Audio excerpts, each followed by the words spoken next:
Welcome to Take 5, your 5-minute inspirational message from Solid Rock Drogheda.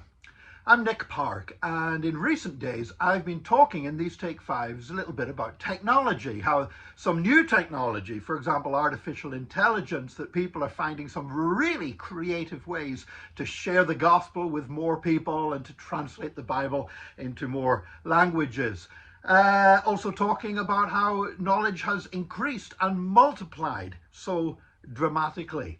And basically we can react to that in one of two ways. We can see that as something exciting, and we can start looking for the potential that there is to advance the cause of Jesus Christ, or we can look at it with fear and start shouting about how dreadful these things are and how dangerous every new technology is.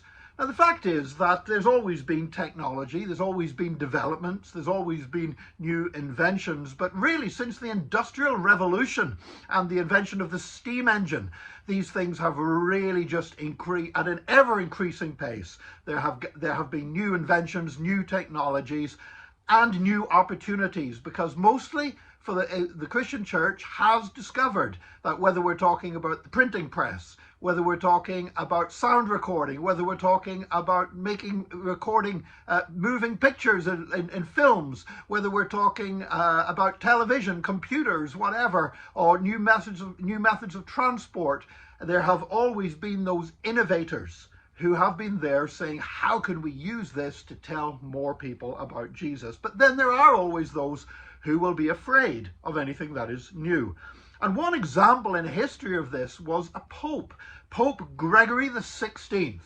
Now, Pope Gregory was pope between 1831 and 1846, and he was really very conservative. He used to preach against freedom of conscience. He said it was a dreadful thing that people should be allowed to make up their own minds and follow their own consciences as to what was right or wrong.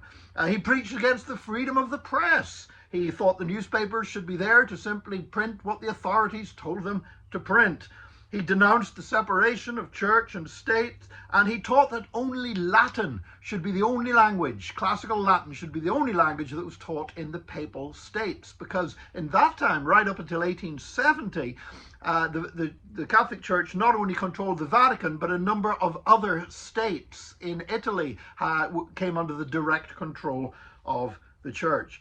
Now, but when new technology began coming, Pope Gregory the 16th, well, he just blew a gasket, as it were. He condemned streetlights. He said streetlights were dangerous because people might gather underneath them to start plotting against his authority, which actually I find really funny. And it just shows how when people are motivated by fear and feel threatened they will be threatened by everything. Because the whole thing about conspiracies is they tend to be hatched in darkness. And so we would see light as something good that would dispel that. But he didn't seem bothered about people meeting in the dark to plot against him. They could meet under streetlights, and how dreadful would that be?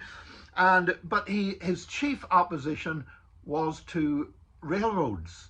He really hated railroads. And at that time, in France, railroads were called a chemin de fer, a road of iron, an iron road. Well, Pope Gregory the 16th called them chemins d'enfer, which means roads to hell. And he would not allow any railroads to be built in the papal states whatsoever, and was constantly protesting against them and how railroads were going to destroy the church and destroy the human race. And of course, railroads have been around ever since. Now we look at railroads as being quite quaint compared to other forms of travel, and they haven't managed to destroy the church yet, and they haven't managed to destroy the world. In fact, the next pope who took office after Gregory the 16th was Pope Pius IX. One of the first things he did was ride on a train. He thought it was absolutely wonderful, and soon they were building trains all over the papal states, and they didn't seem to do any damage whatsoever. So basically, we need to decide, where are we with new technology?